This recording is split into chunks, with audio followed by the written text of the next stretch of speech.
Hello, everyone. I'm Harriette Cole, and welcome to Dreamleapers. Today, I'm honored to be speaking with an internationally acclaimed Haitian-American contemporary artist, a man I met a few weeks back. He is a true visionary, and he uses his work as a form of advocacy and as a means to give back. His creative skill is backed by philanthropic intention. Joining us here on Dreamleapers is Guy Stanley Philoche. His art challenges us to think about visibility, value, and who gets celebrated in real time. Guy has carved out a space where art and cultural storytelling collide. Beyond the canvas, though, he also serves as a patron for other, particularly underrepresented artists, famously using his own resources to support creatives during times of crisis, reminding us what it truly means to build and be community. So I recently had the pleasure of experiencing his latest solo exhibition, While They Are Here, part of Guy's Give Us Our Flowers series. This is work that urges us to honor people, culture, and contributions in the present, not just in hindsight. Today, Guy is here to walk us through and talk to us about legacy, intention, and what it means to create, uplift, and support while you still can. Please join me in welcoming Guy Stanley Philoche to Dreamleapers.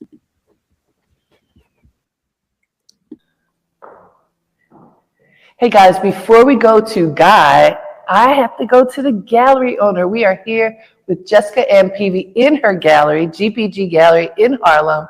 First of all, congratulations on this gallery. Thank you. Thank you so much. And thank you for coming up to, well, you're in Harlem, coming over because, yay. Thank you for coming over. We are in Harlem. Out with us in the gallery. Absolutely. Good to see you. So, yes. Jessica, how did you start this gallery? What was that dream? So, my career started as an artist. So, for the first 15 years or so of my career, I was an artist. I practiced as an artist. I've trained as an artist. And I was actually repped by a gallery downtown for a while. So what type of art did you make? Yeah, so I did large-scale video installations, which is quite different than the work that's in our gallery right now that I'm typically showing. But I'm very excited to expand and work with artists in all mediums. And so it's just very exciting to have our own place and to be able to kind of create my own lane. Well, I think what's interesting as an artist, you know, one of the hardest things is to have a place to show your work. You're in the studio, you're making, you're creating, and then it's like, how do I offer it? Where do I offer it? So to create such a beautiful space for people to offer is very special. And I'm sure from your perspective, extra important. Yeah, I think so. I think, again, part of maybe the reason that I opened the gallery was at the time coming out of COVID, right? Oh. No, right, exactly. Because I opened the space in 2023, actually as an artist-run space. And we were doing a lot of like high concept art, you know, a lot of pieces that were installations or, you know, performance pieces. And I think kind of adding the commercial gallery to the business portfolio, it was like it's this hybrid entity, was thinking about how do I allow Harlem collectors and patrons, right, to be part of the story. What do we do? What happens after a work of art is purchased? Who is stewarding that? Who is acquiring it? And how does that work live on, particularly under the new administration that we have right now? So that became something that I was very concerned with. Sure. And so that became part of creating the hybrid model gallery, where we still have the artist-run sort of nonprofit, where we have work that is not designed for sales, but it's really good. We bring the community in. It's really exciting to be able to get kids from the neighborhood to be part of what we're doing. And then we also have the sales entity where we really are working with artists to build their careers. So you said a bunch of things. One of them, it's great. Like I've lived in Harlem for a very long time. I know that people live beautifully here and many people are serious art collectors. However, there's a stereotype and a lot of people don't believe it's at all true that, you know, who's buying art in Harlem? So who is buying art in Harlem? Not A lot of names, people not are so much buying- names, yeah, but no, we won't name names. Who? We won't name names. Who? A lot of people are buying art in Harlem, and you'd be so surprised to know sometimes when I call artists and say, your piece has been purchased, it's been acquired, and it's going to stay in Harlem. How excited they are. Even if they're not from the neighborhood, they're so excited to hear that.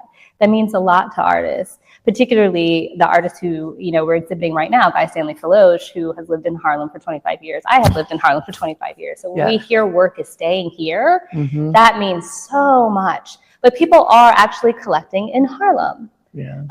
And that's a very real thing. And I think it's missed by like the larger art world that's in New York City, that Harlem is actually not just a historic backdrop. Right. It is like contemporary. Right now, people are actively creating work and buying work and acquiring work and stewarding what that relationship is between the artist and the collector and the institutions.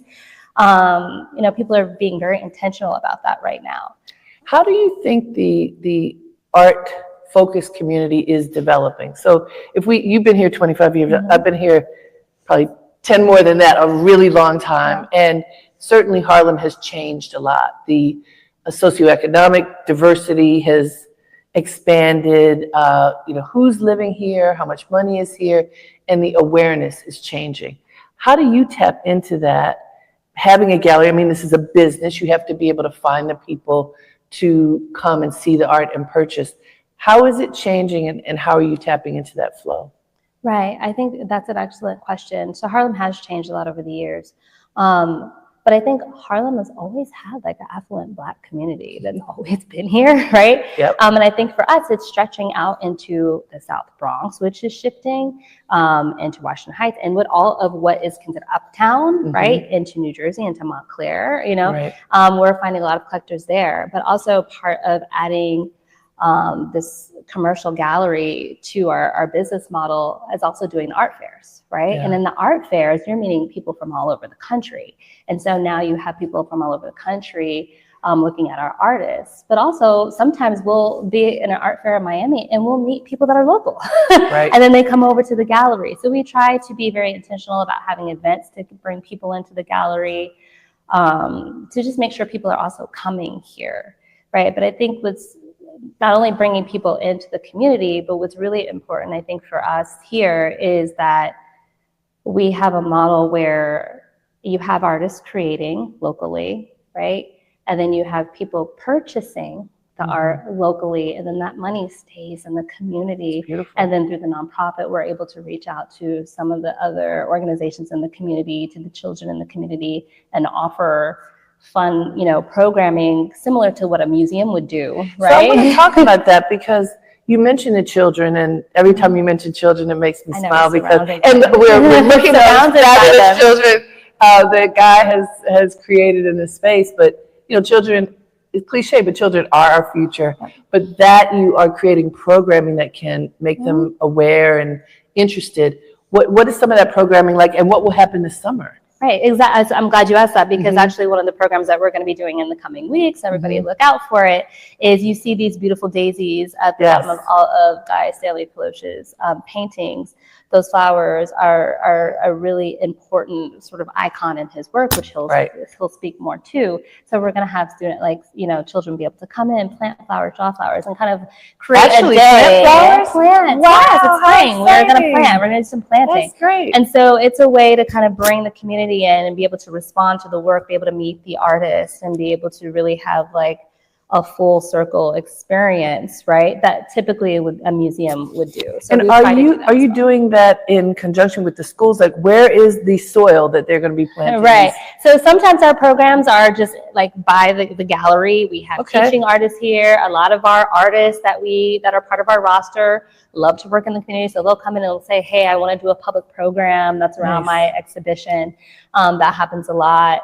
We'll connect with, we actually do these family day parties where another Harlem chef comes in, and we have food, we have drinks, and we always have an art activity, and generally ties into whatever the exhibit is at that time. So we try to be very, like I said, intentional, and that's kind of like the word, here, about how not only we engage artists, but how we engage our collectors, but also how we engage the community. We do not want to be just transactional. We actually care about Harlem. We care about. So how do you find them? Are you going to schools, community centers, all of the above? How are you finding these kids? Right. So it's all of the above.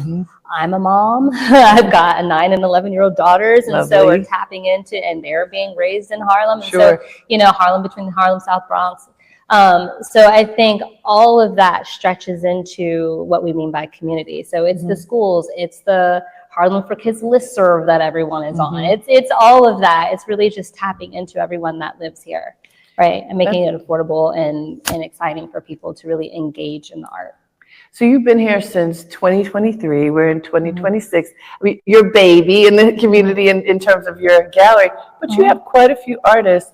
And I remember coming to an opening a few weeks ago, and what I loved about it was that there was a range of artists, different price points, different points of development in their career. What is your strategy for your offering in the community? That's a great question. So I think for me, in terms of like what artists that we work with, there are a lot of factors that go into how a gallery will choose which artists they want to show. Part of it is, for me, I have to like emotionally connect to the work. It's got to be like a visceral response. I want to like walk up to it and be like, oh, you know what I mean? There's something here, and maybe I can't put my finger on it just yet. But I'm going, I'm curious. I want to further investigate. I have questions. I want to talk to you. So whenever an artist kind of creates that sort of curiosity in me, I'm very excited, right? And so that's step one, right? Step two is also, again, because we have this really nice nonprofit for-profit business model. Sometimes an artist will have, a performance artist, or again, a video installation artist like I was, where you're not quite sure where that'll be placed yet. And so we'll do things in our nonprofit gallery to still give them a platform to engage and get people to come out and talk about the work. And then we have artists that are ready for sales, that are ready to be in the art market. And then for those artists, we do shows like this, we do the art fairs, and we really try to seriously get, acquisitions, institutional acquisitions for their work. How much travel goes into your effort as a gallery owner? You're always acquiring. I've talked to other gallery owners, and a lot of times the gallery's not open because they're off somewhere searching for the perfect art to bring into the gallery. What is the balance of travel and being present? You have kids, it's a whole juggle, I know. Yes, I know that model very well. I think for us, our strategy is in that core value of like, we're not simply transactional, right? We're really part of the community. Means that we are open like Wednesday through Saturday. And we say we're open Wednesday through Saturday. We're always, even when we're traveling, somebody is here at the front desk and somebody is here to welcome you into the gallery. So we're very, very serious about being open to the community at all times. And so, despite the travel, despite whatever art fair, despite whatever event, we're always open Wednesday through Saturday. And so for you, as you're searching, how often are you on the road? I'm on the road quite a bit. Well, the fairs are great. Yeah. I mean, that's how you expand your network and your community. That's how we find more artists. That's how, we find, get those acquisitions. Got a great acquisition for Aristotle, who's like the newest artist on our roster, who is Chicago born, New York based now. We've got a great acquisition for him at Expo Chicago with Northwestern University. So it's really a joyful situation when you're able to do that, and it means a lot for the artists and their career, and that's what we're here for. So tell everybody again, where are we and what are your hours so you can invite people to come? Right. So we are GPG Gallery. We are located in East Harlem at 345 East 104th Street. And we are open Wednesday through Saturday from 11 to 6 p.m. So aren't you excited? I am. This is Dreamleapers with Harriette Cole. We'll be right back.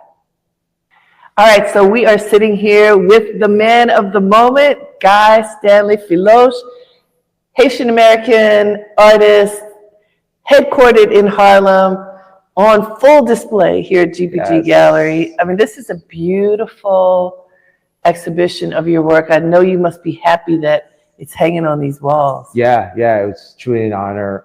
I've been working on this series for the past 3 years now. And just the response been really, really, really amazing, really well. People are really connecting with this series. So yeah. So tell us, what is the name of this series and what does it mean to you? So the series is called Give Us Our Flowers. It started about 3 years ago. One of my really good friends, collector, also my lawyer, passed away. Mm. We just closed a massive deal, and he was in my studio looking to acquire his third painting. And 2 days later, his wife calls me and says that he passed away of a heart attack in his Wow. sleep. So just gone. Yeah. How old was he? 48. Ah. Yep. You know, he was a partner at one of the biggest law firms in New York at early age, and he was a really good friend. And I was just devastated. And I dealt with grief before, but this one hit different. You know, the exercises that my therapist was telling me to do, they just weren't working. So one day I was in the studio, and I'm looking at old pictures, and I just started drawing his portrait. You know, and then I just started putting little flowers around them, and that's how that whole series came about. Yeah. And so you started in mourning, drawing him with the joyful flowers, and now I'm looking around and I see a lot of really happy kids, kids of color, little Black kids. How do you get to kids? What does that mean? So I have lots of nephews and nieces, and I love them a lot and love them dearly. But when I started the series, it was about honoring people that I looked up to, who were gone too early. There's a piece there of Virgil Abloh. The guy was an amazing pioneer. Then there's another piece over there of James Baldwin, who's ahead of the time. And if because of him, we won't be able to. There's no question about that. Here having these types of these types of conversations. And then from there, I was just looking. All right, how can I really tell the story? Because as adults, especially in this administration right now, we drop the ball. And as cheesy and as cliche as it sounds, these kids are the future. No question. And also, too, I just got tired of the way the media have been portraying our kids. These beautiful, Black and brown children. I was like, no, let me show you what Harlem kids are really about. They're loved, they're cherished, they're smart, they're beautiful, they're educated, and they're loved, and that's why I wanted to do, portray that. And so you've been in Harlem for a long time. Yes, ma'am. Are you from Haiti or your parents from Haiti? No, I was born in Haiti. Really? Where? Port-au-Prince. Okay. That's the capital, right? That's the capital of Haiti. Yes. I came when I was 5 years old, didn't speak the language. I was this weird, awkward kid, and we grew up in Connecticut. And being this weird, awkward kid growing up, I just found my place in the world through art. I found my voice through art. How early were you making art? And consciously making art? Consciously, probably 7 years old, 8 years old. Really if you young. ask my mom, she would tell you that I was able to walk before I was able to paint before I was able to walk. I love that. So yeah. I love that. And so it's just part of your DNA. Yeah, it's something that I just fell in love with.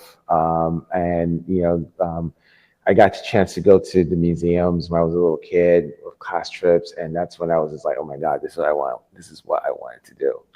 Okay, so normally, the West Indian parents who bring their kids here saying, son, you're going to be a lawyer, you're going to be a doctor, you're going to be a professional who for sure you'll be able to make a certain amount of money, because our parents, all they want is for us to do well and be able to take care of ourselves. But those professions are the top ones. Yep.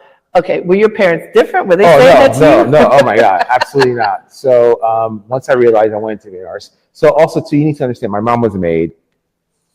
She cleaned houses and hotels and everything like that. And my dad was an engineer and, working on the front line and everything like that. So engineer how? Because engineer means so many things.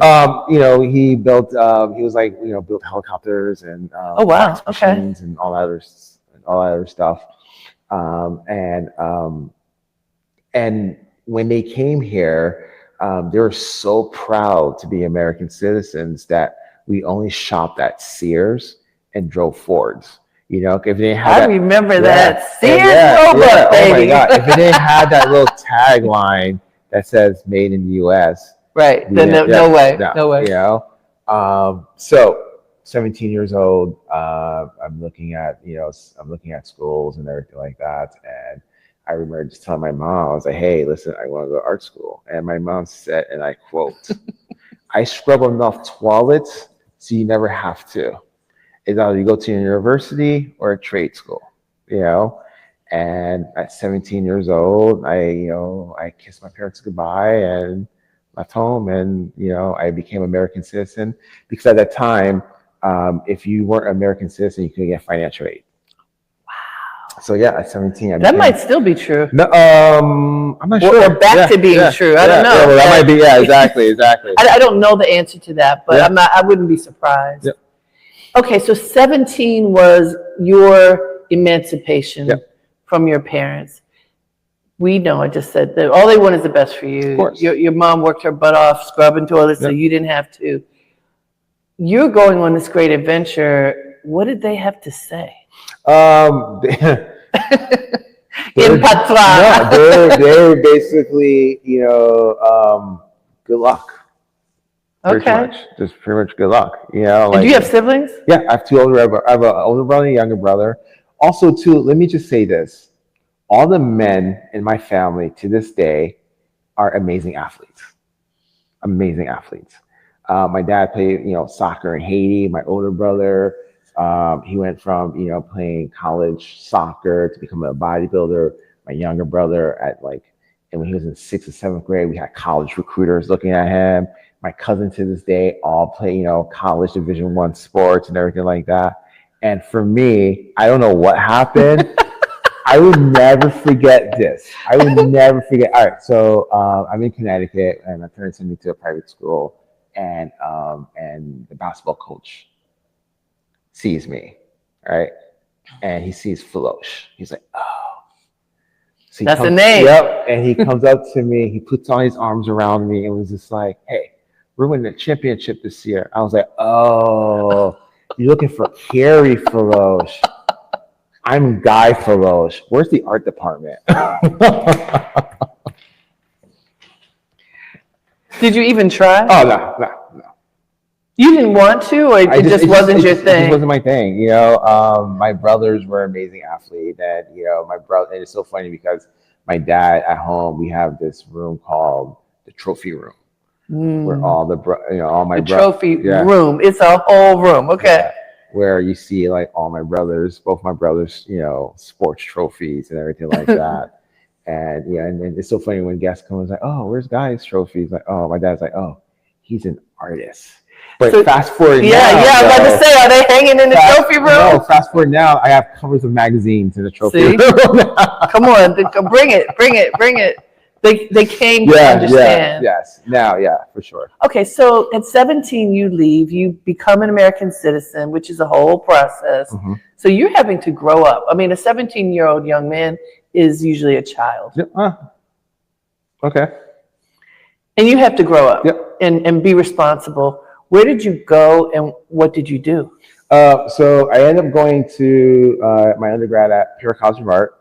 It was a small art school in Connecticut. I applied to a bunch of schools, but they were the ones who gave me the best financial package at the time. And that school didn't really have dorms, but they also they worked something out with an apartment building right across the street from the school. Okay. So at 17 years old, I'm going to school full time and I'm working full time and I'm paying rent.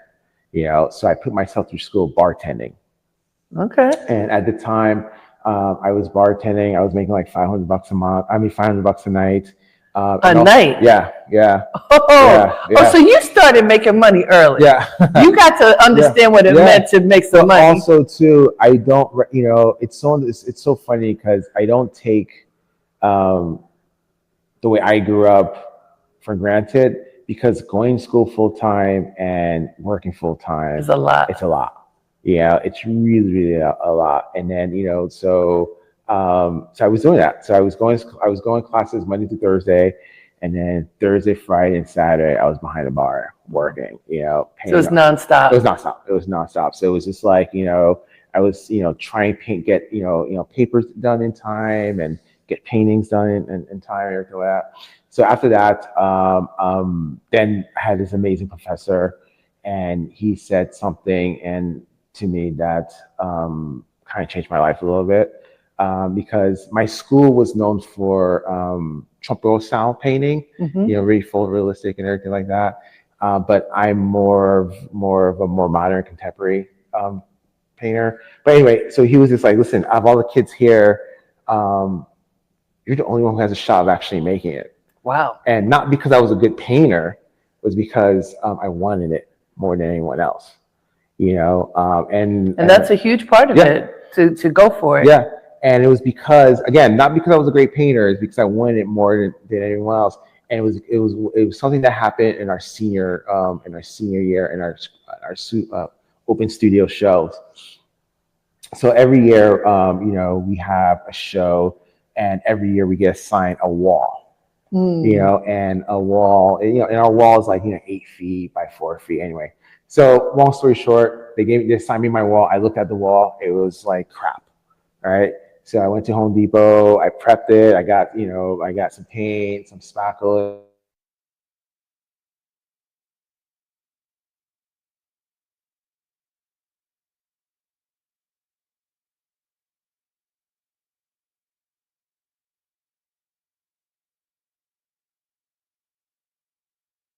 Stencils on the wall, and I would never forget that my classmates at the time used to make fun of me. They're like, "Who do you think you are? This is not New York. This is some stupid little show, right?" And I priced it at $3,000. Everyone was pricing stuff for $50, $100. It was $3,000. And again, and now you're what, 20 years old? At the time, yeah, about 20 years old. Okay. Yeah. And at the time, the only wait, this value that you are placing on yourself is significant. That you've invested in yourself, and then you say at 20 years old, my piece is worth $3,000. Where did that come from? Oh, because failure wasn't an option. Okay. Plain and simple. Failure wasn't an option. But still, that's a big number. No, it's not. It really isn't. Failure wasn't an option, and I understood my self-worth. I didn't have the luxury, to call my mom and ask her for rent money or anything like that.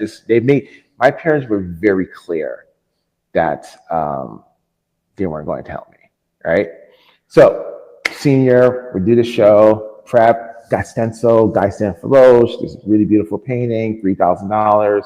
And at the time, the only people that, it was supposed to be parents, friends, and family in the community, right? My parents never went to my opening in schools or anything like that. So they were really, hey, you on your own. So that Monday, we meet in the quad. The dean comes out and was just like, hey, we got checks for everybody. So he's calling out Jason, Michael, blah, blah, blah, Jennifer, all my friends. And finally, I heard my name. And he said, I've been a dean here for about 40 years, and I have a check here, and this is probably the biggest check that any artist has ever made. And he calls my name up. He's like, Guy, come here. And then, of course, you have my friend, at the time, my friends were like, it was probably his mom who bought it or anything like that. And he was just like, basically, no, it just wasn't his mom. Anyway, long story short, he hands me a check for $3,000 and says, congratulations. We had a parent here and just fell in love with work, the presentation. And they just was like, I have a feeling this kid's going to be, do well. So I want to buy early and bought my painting. That was the first painting. Yes. So $3,000 in school. Yeah. That's awesome. Hey guys, this is Dreamleapers with Harriette Cole. Is this a dream or what? We're sitting here talking with Guy Stanley Philoche in GPG Gallery in Harlem, and we are so excited to be here. All right, we are back with Guy.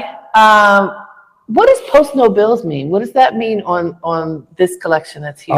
So when I moved to New York City, I wanted people to know that I was a New York artist without letting them know I'm a New York artist, right? Okay. So all over New York City, you see post no bills over all over the construction sites and everything like that. And as you know, post no bills means no advertising on this wall, right? Right.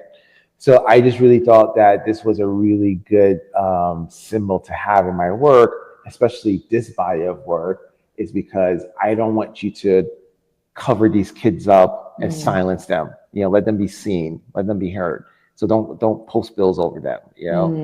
So that's what I use that in these works here. Yeah. And that's this collection, because this collection is different from my past series. So let's talk a little bit about this for a moment, because when I first met you, you were telling me something that I am fascinated by. We're all fascinated by AI and how AI can be used. I'm teaching, I think I told you this, I'm teaching writing and my kids are using AI. Okay. You can't do it there. Like, don't do it there, kids. However, because they're trying to learn how to write. But when you use it as a tool, it can be an amazing tool. And I'd love for you to share how you are using AI to support your art process. Yeah. So, when I started the series, I was looking for lots of kids. And it got to a point where,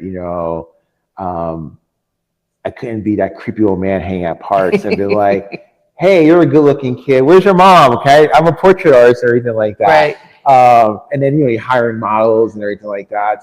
But it just got to a point where what really, really made me use AI, it was just a lot easier tool than trying to get model releases and scheduling photo shoots and everything like that, because I'm not a photographer, and when AI came out, it was just really easy just to take a reference photo, put it through AI, say, hey, change this, add this, this, and that, and shoots out different images, and you pick which one you really want, and then you bring that into life. So I'd like for you to talk about the process a little bit more, because people are trying to figure out how AI can be an effective tool.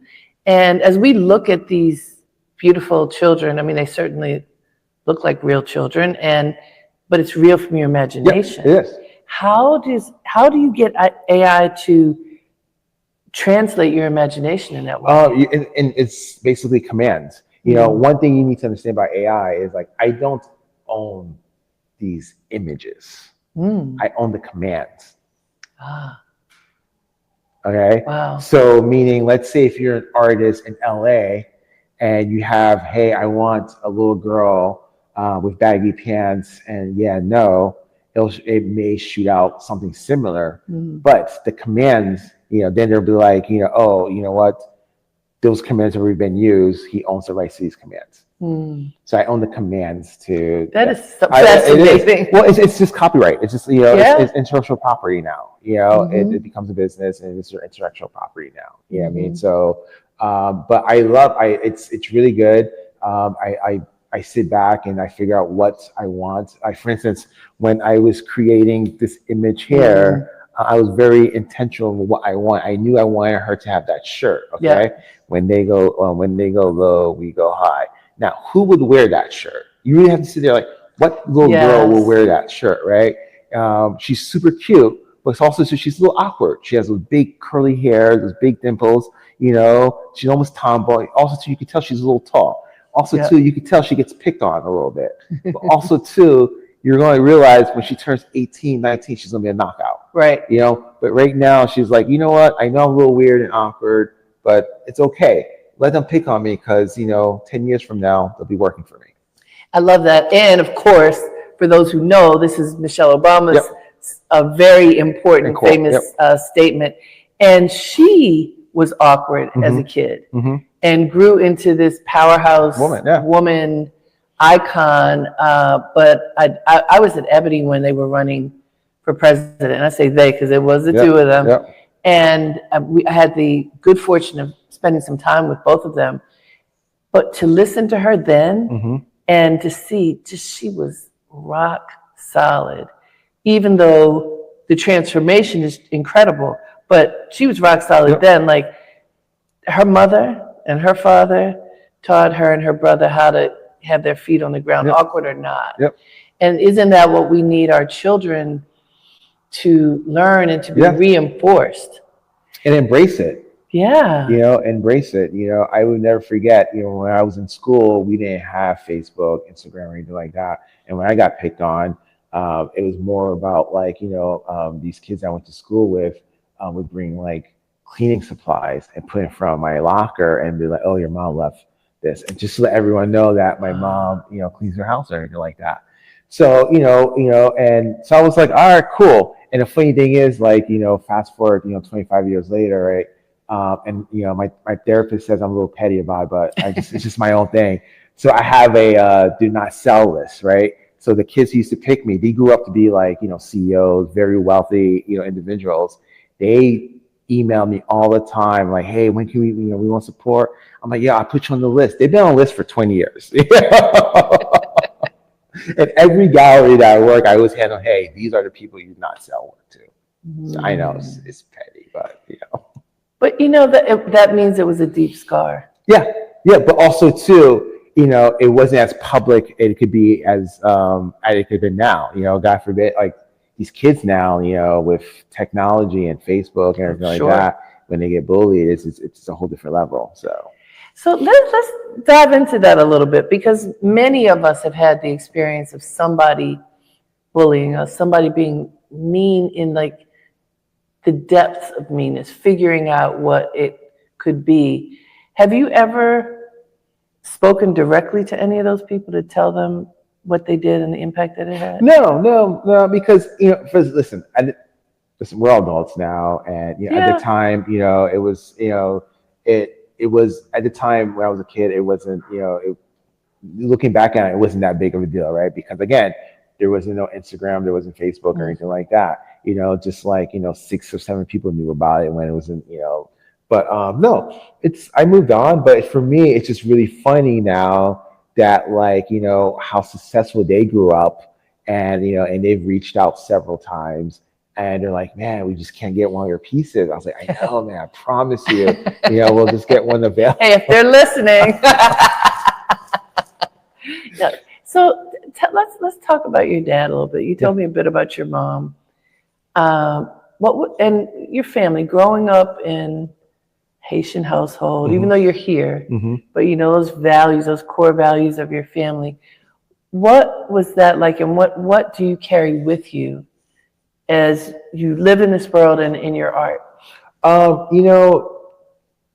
My dad was a great dad and a great provider, and had really strong work ethic,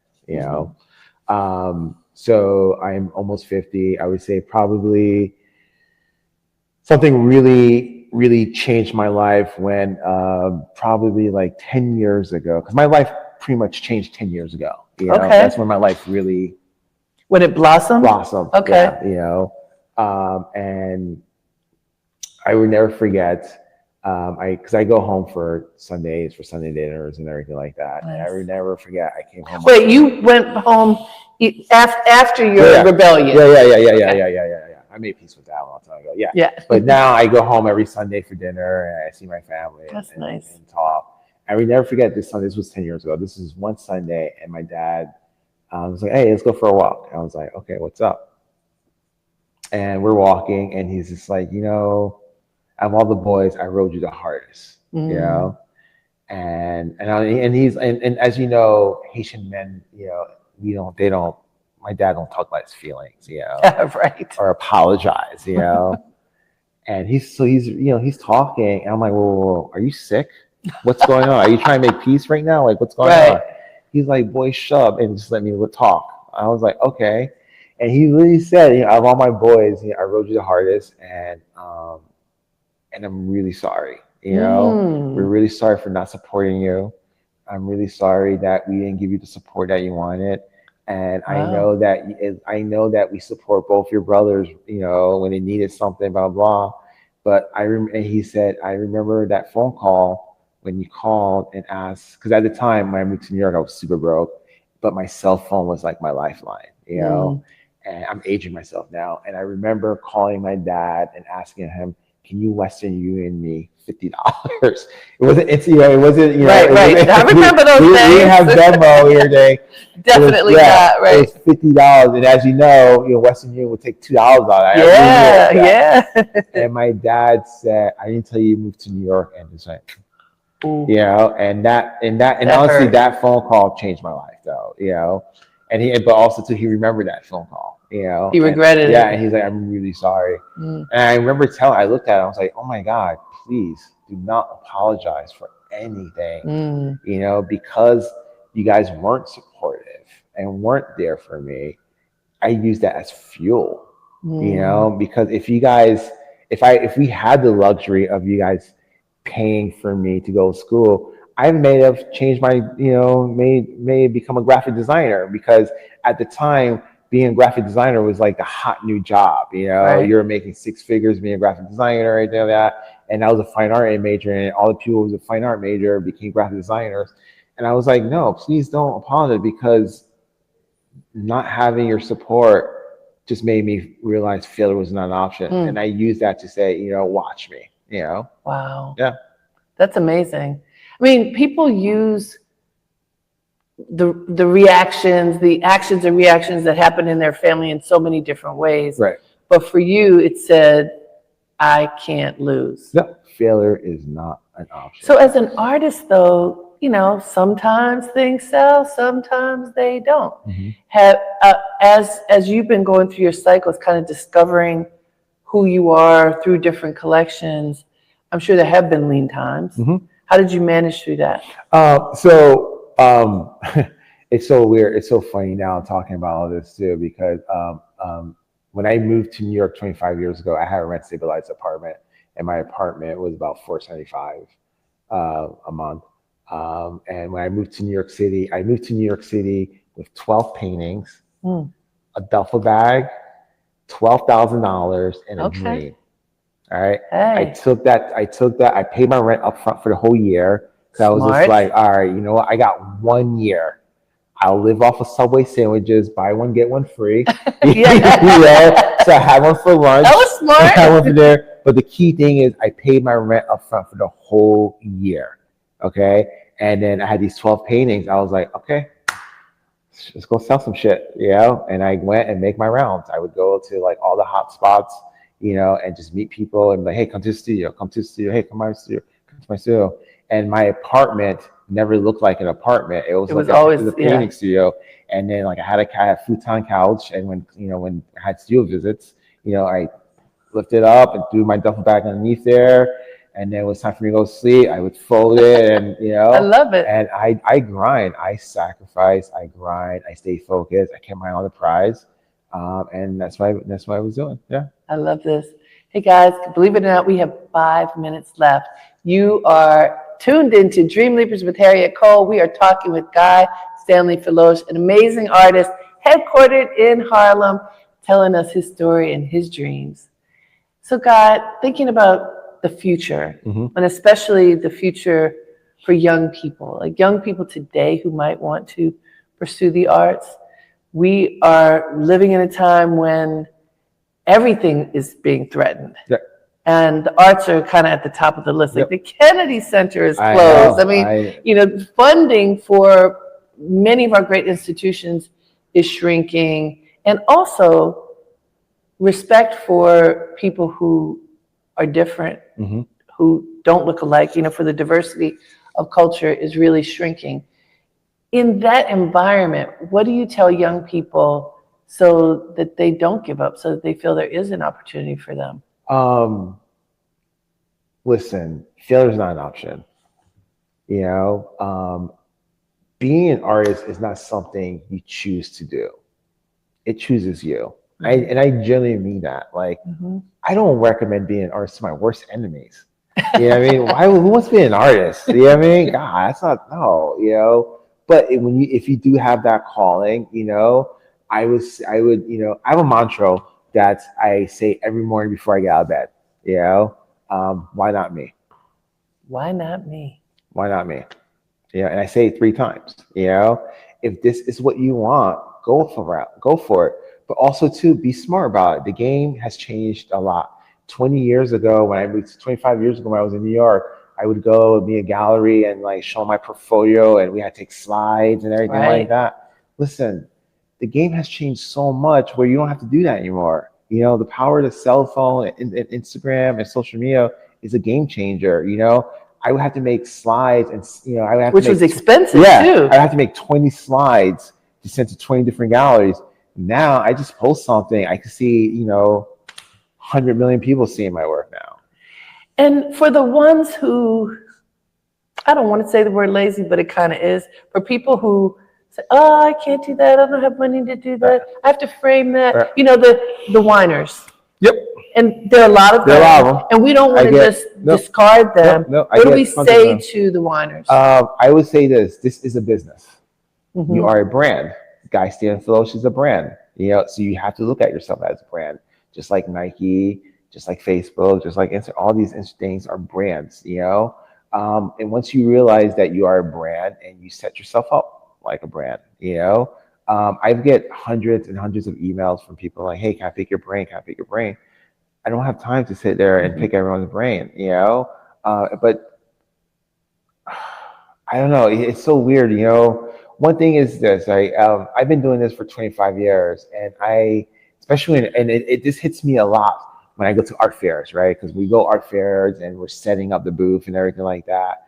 And I'm like, God, look at all these artists. Like, this market is flooded with a bunch of artists, like, how am I still in this game, But I'm still in it, man. I still show up. I still do the work. I put in the hours, I build these relationships, and it's really about having amazing galleries that believe in you. I get approached by, I get approached by a lot of galleries all the time, but like, it was really important for me when Jessica reached out and like, she was like, hey, you're an artist, you're always about Harlem.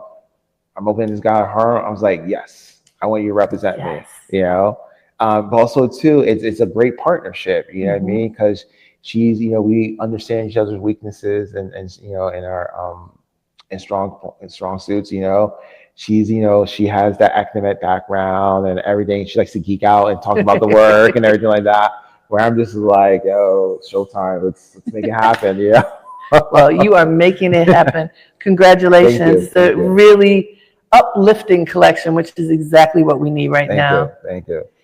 So I hope you enjoyed this conversation as much as I did. We are at GPG Gallery in Harlem. Guy Stanley Philoche's show is up right now. Come and take a look. Bring your wallets. Until next time, have a great day and make it count.